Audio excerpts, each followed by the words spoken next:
மின்சார வாகனங்களை கொள்வனவு செய்யும் போது பொதுமக்கள் கவனமாக பரிசீலிக்க வேண்டும் என்று இலங்கை வாகன இறக்குமதியாளர்கள் சங்கம் வலியுறுத்தியுள்ளது.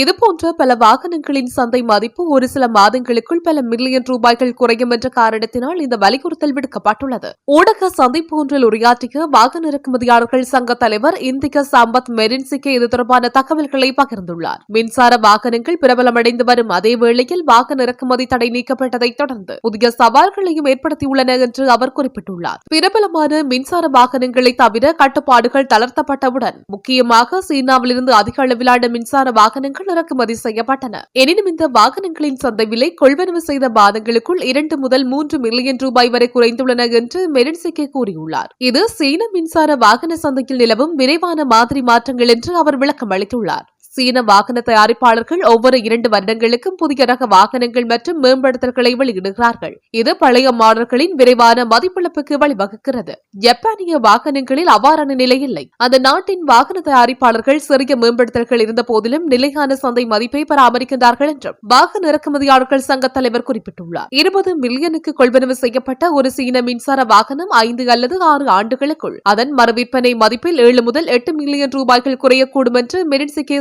சுட்டிக்காட்டியுள்ளார்.